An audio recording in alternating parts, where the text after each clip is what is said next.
Welcome back to the Early Weigh-In podcast. And going down in New Orleans this week, retirement fight for Dustin Poirier. We've got UFC 318. It is the trilogy fight between Dustin Poirier and Max Holloway, two of my favorite fighters, man. Went to watch the second one. Super pumped for this one. If Nashville wasn't just last week, I'd be doing anything to get here for this one.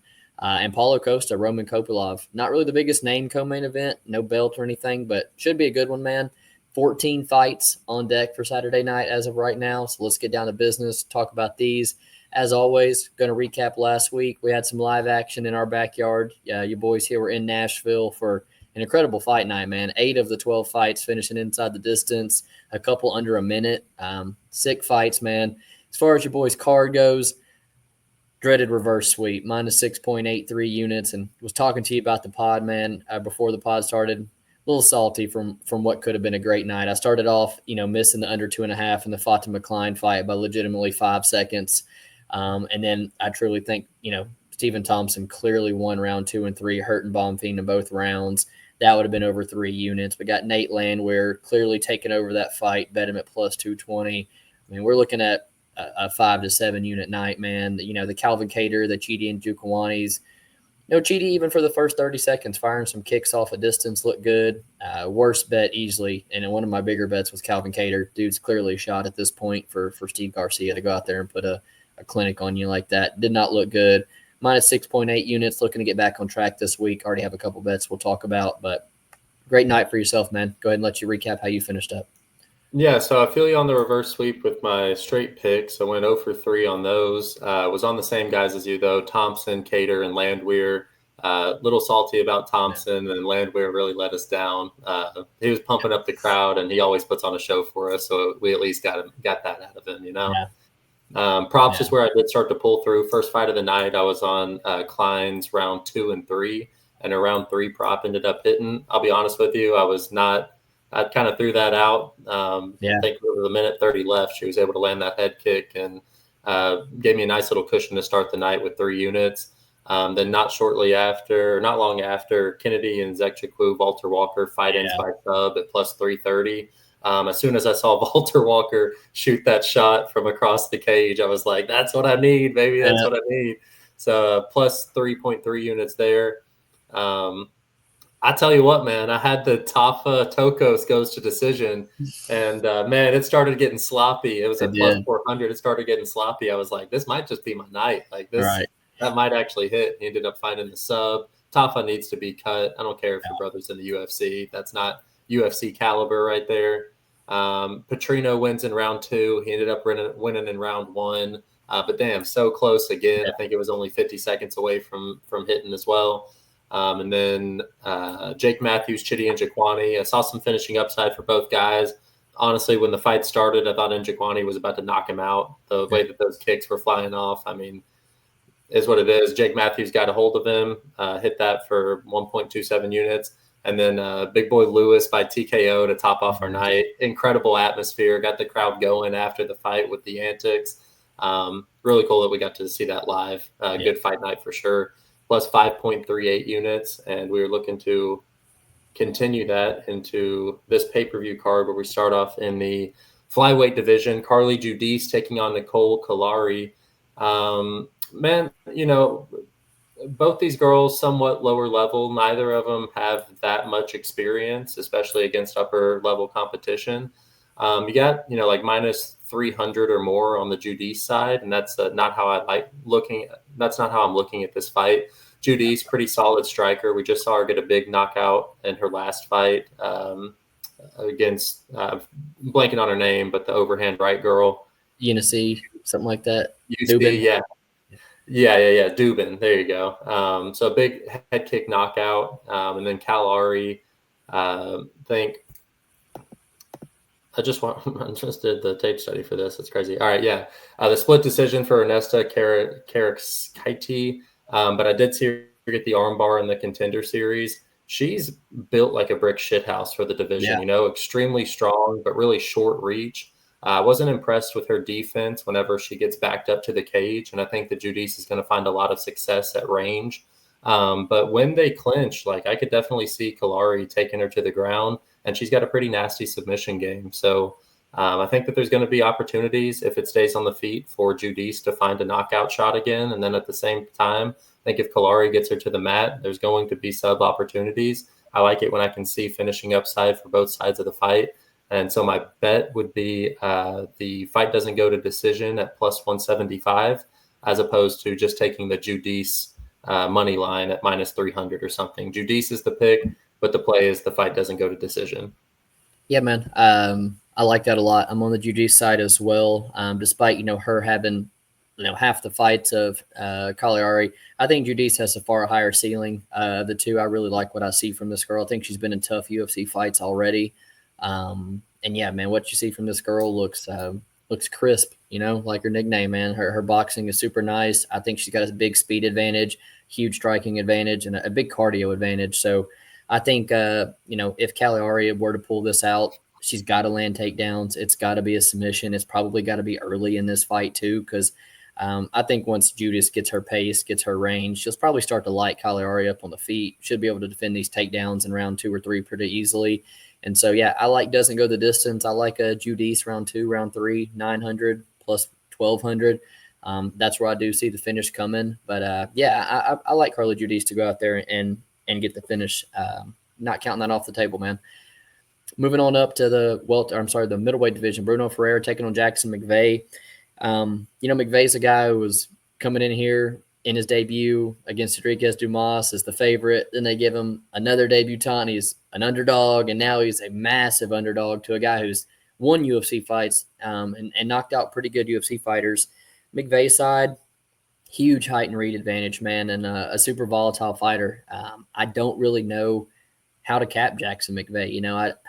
It's almost warranted of taking somewhat of a dog shot just because of his finishing upside and his height and reach upside. But Bruno is just such a dangerous guy, man, and also a really good grappler himself.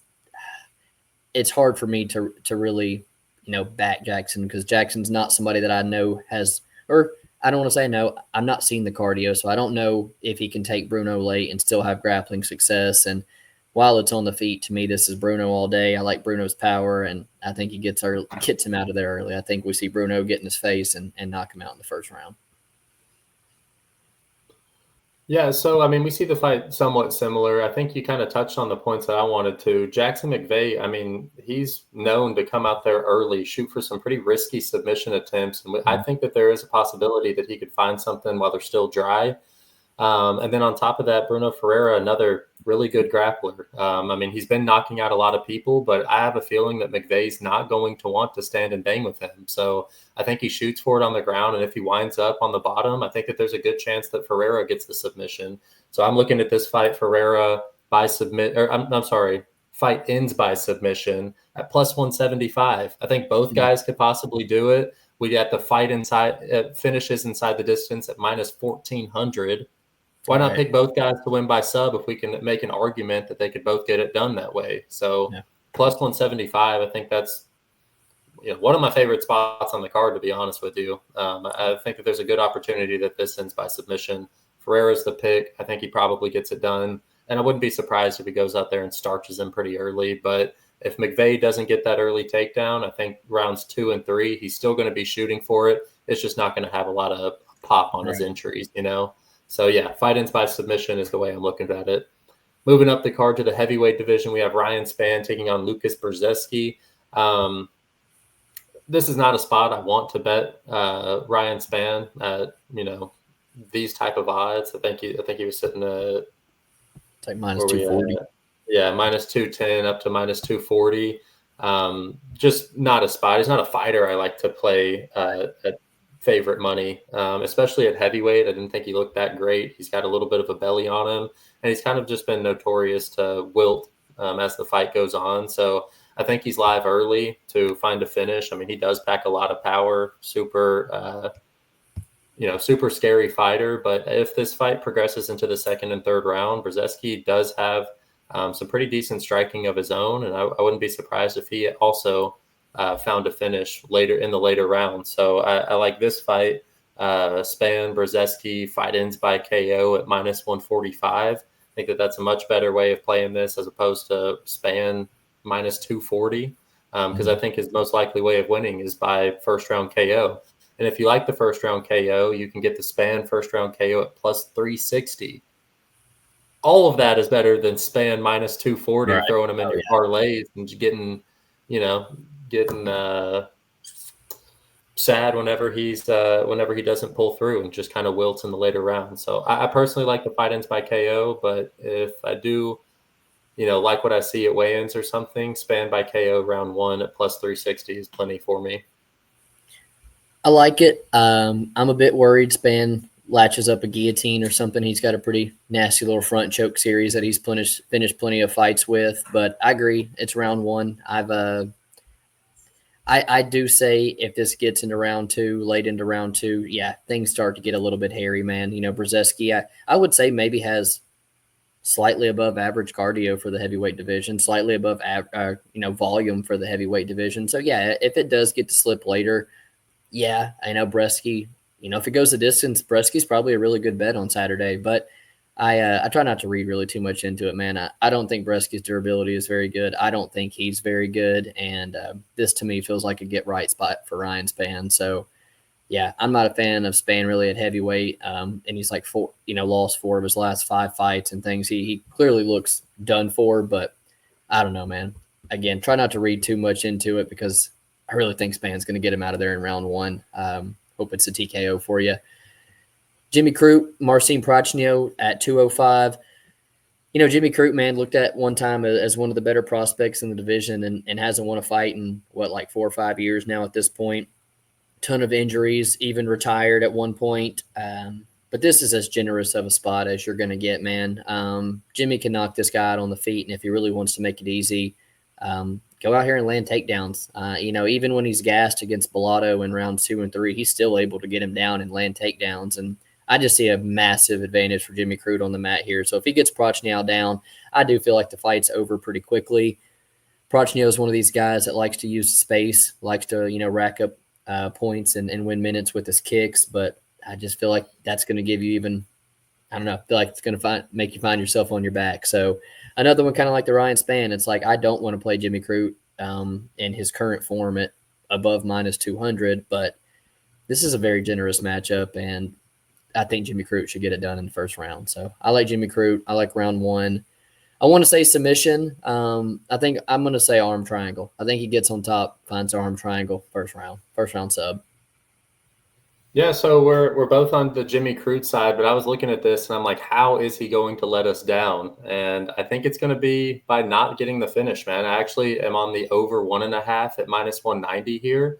And I also think that Jimmy Crute by decision at plus 310 is some of the best value on the card. I think Prachnio, he's been subbed by a few, like you said, Jimmy Crute's not in the greatest form right now. And I think Modestas Bukauskas is kind of, really turned his career around. Same thing with Victor Petrino. Those are 2 guys who got it very late in round 3. And I'm not going to bank on Jimmy Crute to do that. So the safety bet for me is fight over 1.5, minus 190. But I kind of just like Crute by decision here.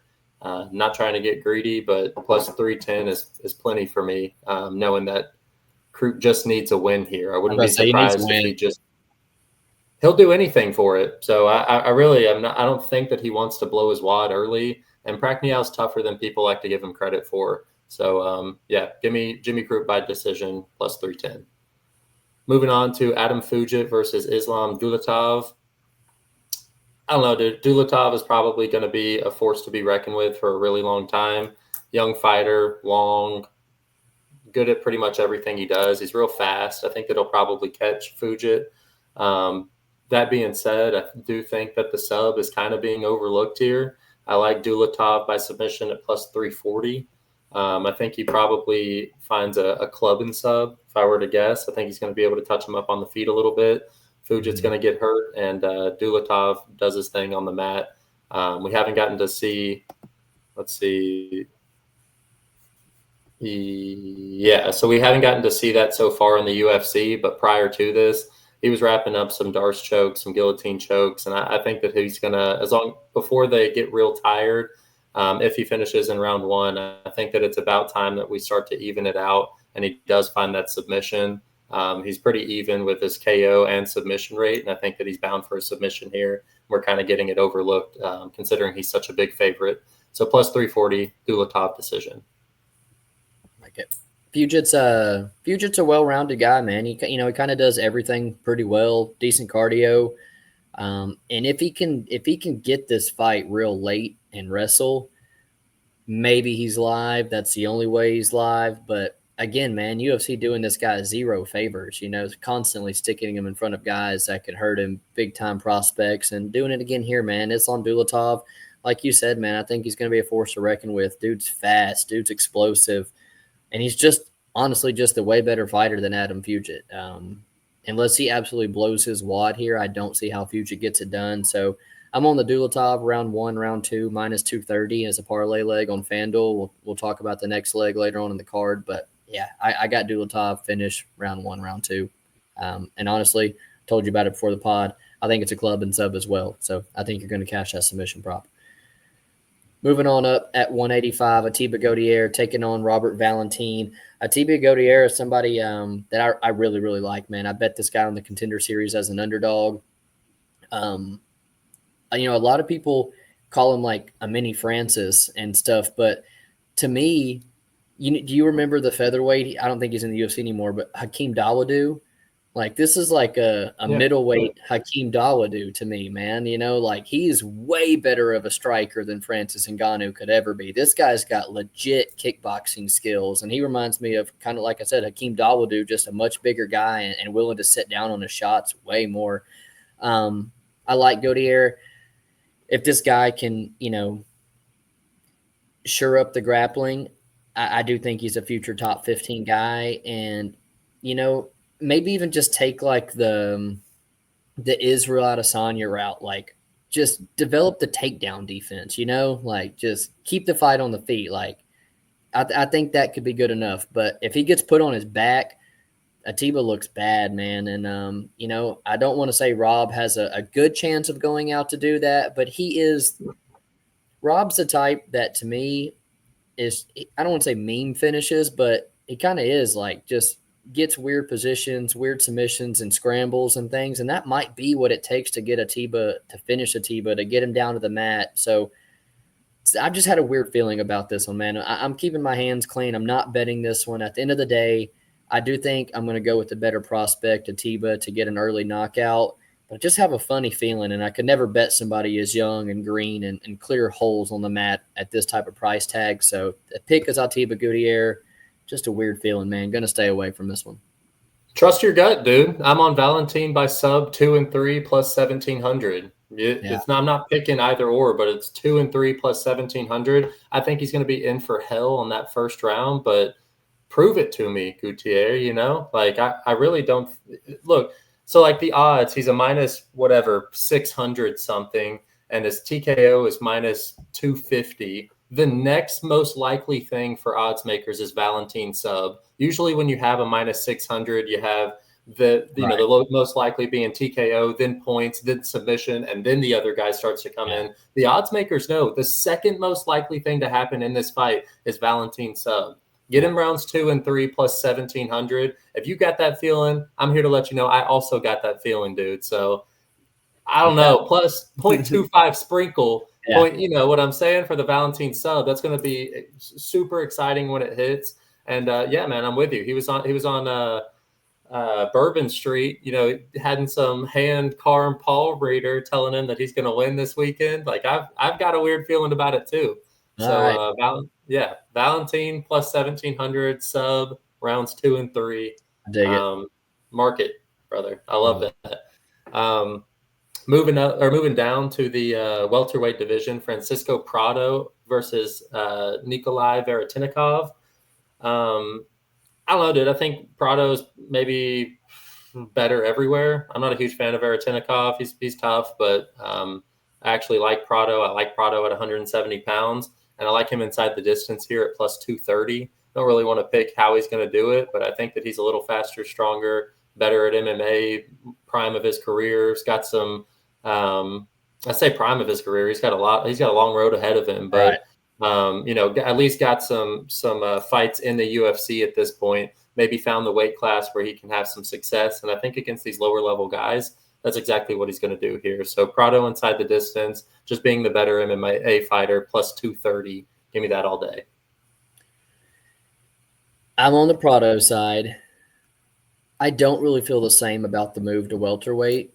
And I say that just because, like, you lost to a bigger guy in Daniel Zellhuber, and now you want to move up to fight bigger guys. Like, he's he's still young, so I like to think that the weight cut's not hard on him.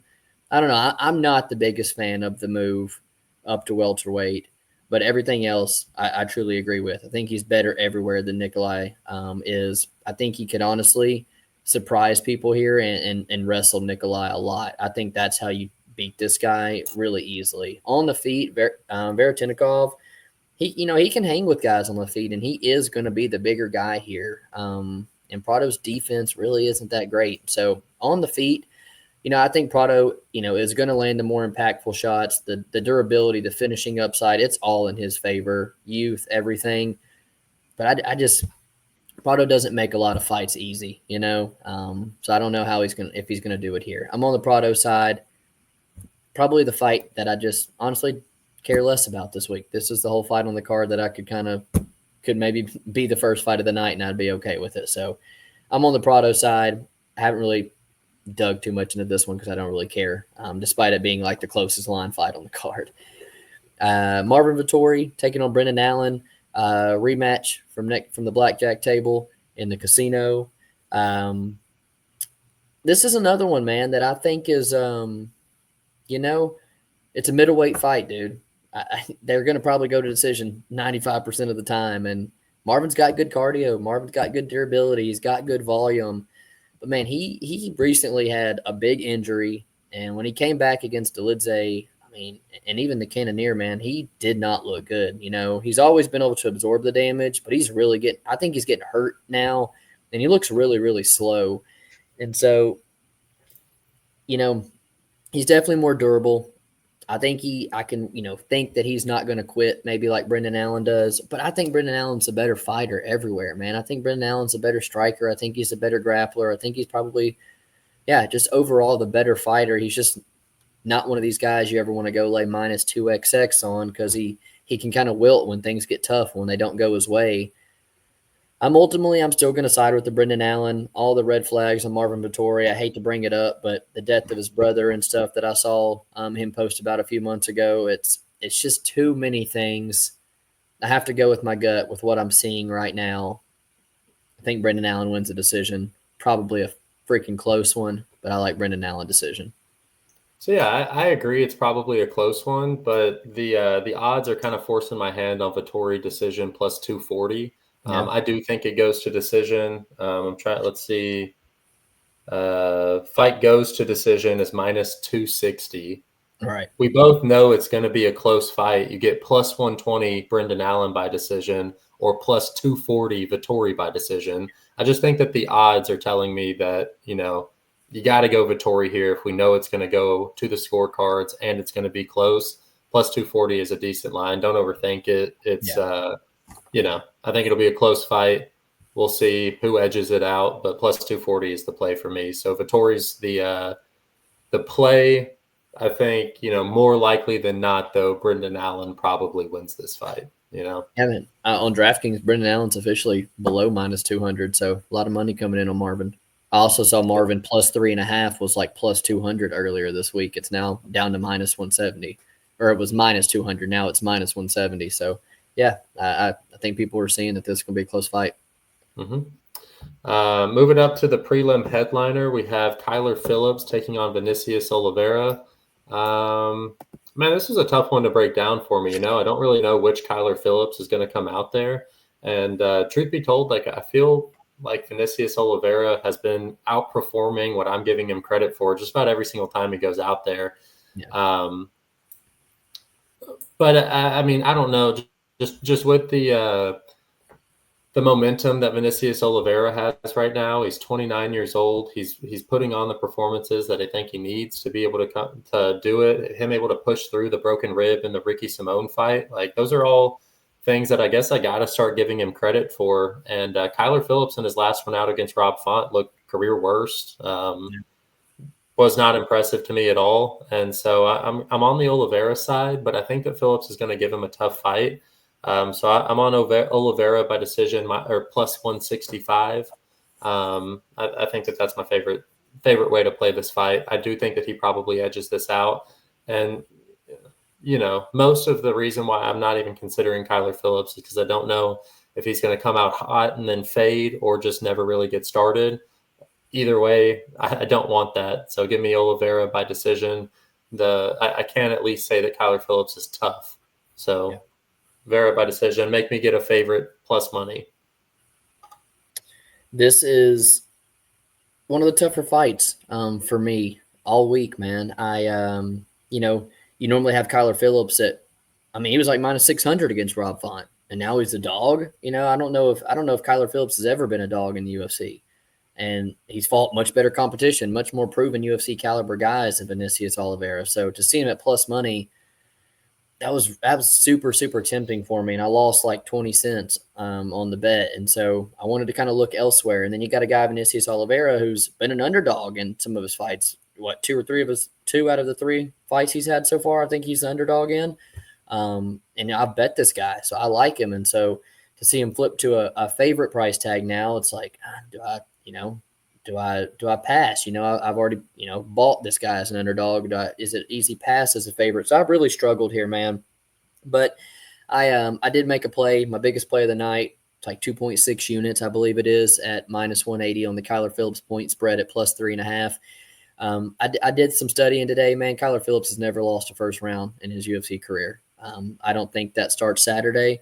Kyler Phillips is known to start fast. He's got the big cage to work with. I think he's the faster fighter here. Will probably land the more explosive shots, at least the more eye-catching shots early like he always does. And I think he has big grappling upside. Dude's jiu-jitsu is next level. I'm not counting out Kyler Phillips, honestly, submitting Vinicius Oliveira. And then on the Vinicius Oliveira side, man, we've seen this guy flatline on the regional scene, so I know he can get knocked out. Kyler Phillips is yet to ever be finished, but I really like what I see from Lock Dog, man. I almost feel like his forward style is the kind of style that might give Kyler Phillips a little bit of trouble, especially late in the fight when he's continuing to come forward and Kyler's a little bit tired and things. So ultimately, man, I kind of jump back and forth, but I feel real comfortable saying that I think Kyler Phillips wins round 1 probably at 80% clip here. Maybe Vinicius wins round 3 at a big clip. So, round 2's up in the air. I got what I think is the more durable guy, the faster guy, takedown upside. I truly think Kyler Phillips can easily win a round on every judge's scorecard here.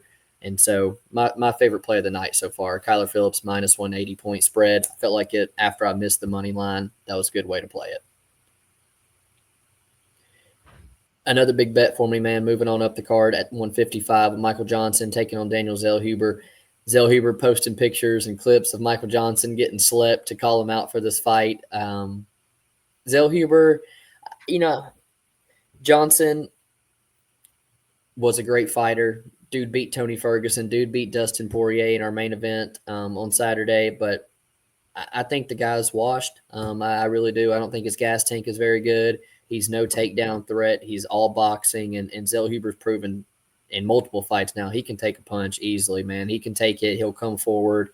Zellhuber is probably going to light this guy up at range, and I think he's going to latch up a Darce or something when this fight gets close or when he hurts him when he gets down to the mat. So I like Zellhuber submission. At Pick'ems, I laid minus 1.6 units, 1.65 units to win a unit and a half. I like Zellhuber inside the distance. Thought Pick'em price tag was pretty generous for what the stage Michael Johnson's at in his career. Yeah, we're both on the Zellhuber side. I think that he wins this fight, but I've actually got Zellhuber decision plus 170 written down here. I do think that he touches him, but it being a little bit bigger octagon, thinking that Michael Johnson can maybe just get picked apart on the outside for 15 minutes and it not surprise me one bit. I'm on Zellhuber decision plus 170, but I will not be playing that. That's just how, if I had gun to my head, that's how I feel like this fight will play out.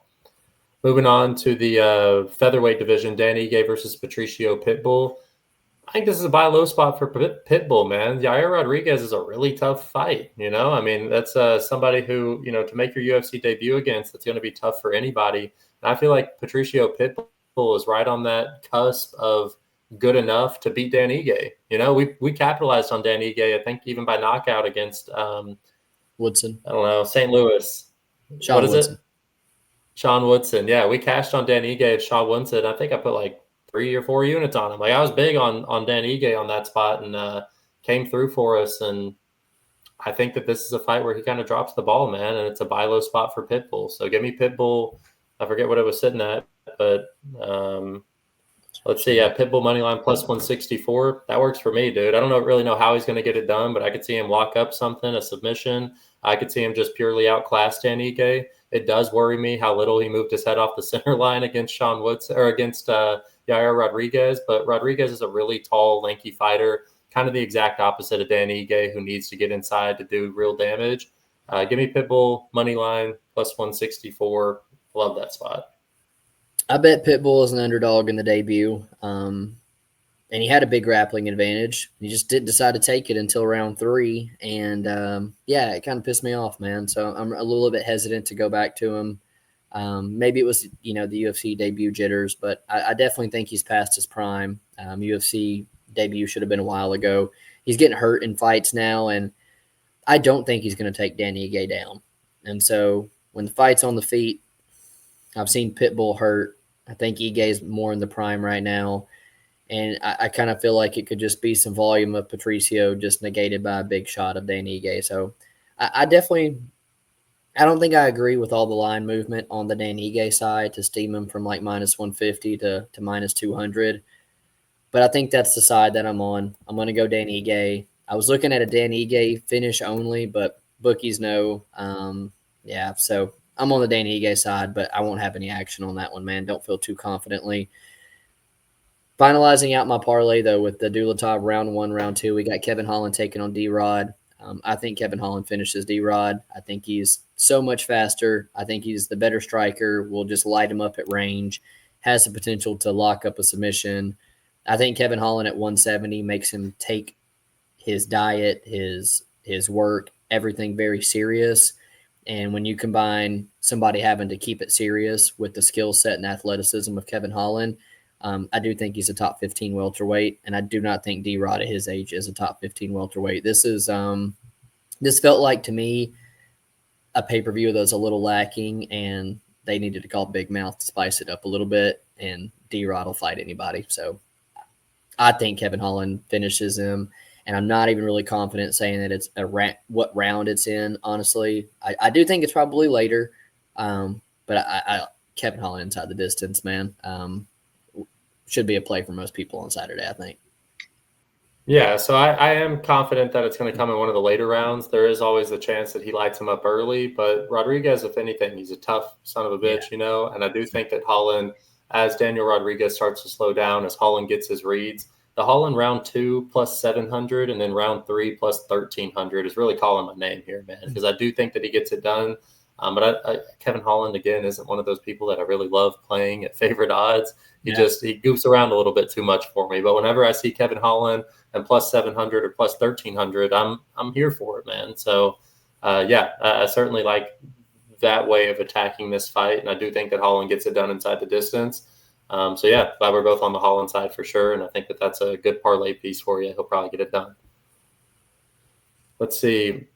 Moving on to the co-main event, we have Paulo Costa taking on Roman Kopylov. I'm on the Costa money line, dude. I think that this is kind of a buy low spot for Costa, and I think people are really overestimating Kopylov here. So many people were excited to bet Kopylov at dog odds that they pushed him to some astronomical favorite in a really close kickboxing match. We've seen Kopylov kind of wilt down the stretch, and Costa's been in 5-rounders where he's pouring it on even in the later rounds. I think he's gonna get it done here against Kopylov, man. I think this is a great spot for him, a good matchup as far as what he's had to face recently with Robert Whittaker being able to mix it up, the pressure that Sean Strickland brings. I think that this is a decent bounce back spot for him, and at dog odds, I'm all over it, dude. At minus 110, I might have to second guess. but plus whatever I just said, plus 186. I'll take the shot on him. I don't care if he loses or not. This is a good fight for him at this point in his career. I hate that we've missed out on the line. I think that was like plus 225, last weekend or something. So I really hate that. But, dude, like you said, even at plus 180, you got a guy who's losing to champions, like Whitaker, Israel, Strickland, champions. And we're putting a lot of stock into Kopylov beating Alessio Di Chirico, Punahele, Claudio Ribeiro, Josh Fremd. You have to wrestle Cesar Almeida and still get a split. It's like, man, the competition level is just astronomically different. I will say that Kopylov, from the time he first stepped in the UFC, one of the guys that you can see like the most clear improvements from, growing into his frame, really sitting down on his strikes, the nasty body kicks. I think he's a good fighter. And if Costa just wants to play out at range with him, the body kicks may punish him, man. But I don't know, dude. Like, if Costa is the old Costa, walks him down, gets in his face, I think there's more quit in Kopylov. I think there's takedown upside for Costa. When he throws, he might even have the more power. Yeah, competition, everything. So, yeah, before the fights on Saturday, you're probably going to see me on Paulo Costa as well, man. Moving on up to our main event for the BMF belt, we got Max Holloway taking on Dustin Poirier in his retirement fight. Maybe third time's a charm for Max. If Max loses this one, this will be two guys he's been 0-3 against. Six of his 9 losses will be to Dustin Poirier or to Alexander Volkanovski. Max is one of my all-time favorite fighters. It's hard to say anything bad about the guy. I don't really like the drop to 145 that he just did and then moving all the way back, the weight differences. We have seen the kinks in the chin start to show, getting knocked out for the first time, getting hurt by Gaethje. Man, I don't know. He's going to have the footwork. He's going to have the volume. But I just feel like Dustin showed us that he can hurt Max, man. And now Max has taken a shitload of damage since that fight in Atlanta and been knocked out his last fight. I do think Dustin can hurt him. And so I just feel like Max could throw 15, 20 shots and then just kind of get hurt and that all be negated. All the grappling upsides on the Poirier side. Dude looks in incredible shape. Lil Wayne's being brought in. It's in Louisiana. If it's close, are we just going to let the dude ride off in the sunset with a close win? I don't know. Dustin Poirier at plus money has almost been harder to stay off of than Paulo Costa, truth be told, man. When you've already beaten the guy 2 times, when you have the power, the boxing, when there's no takedown threat, which is Dustin's kryptonite. I don't know, man. That plus money, give me Dustin Poirier one more time, man. I think he takes this one home. Yeah, so I'm on the Dustin Poirier side as well. I think, for all the same points, I think that this is going to be a close fight. You got Holloway at plus 165 by decision and Poirier by points at plus 370. Yeah, that's a spot right there. I mean, it's like I'm trying not to overthink it. I think that this is a close fight. We're in his hometown, and this fight is set up for him. Give me the plus 370 on somebody who, like you said, has a couple of advantages in the fight, has done it before. And I think we see a repeat of last time, man. It's going to be hairy no matter how you cut it. But where this is taking place, everything that's riding on this fight, I like the plus 370 here. So yeah. Poirier by decision is how I'm looking at playing this as well. I dig that, man. Glad you're on the Poirier side. That's all 14 fights, man. A huge fight card. I'm going down to New Orleans this week, UFC 318, Dustin's retirement fight. Wouldn't miss it for the world, man. Super excited for it. Appreciate you guys hanging out with us as always. We'll be back next week. Peace.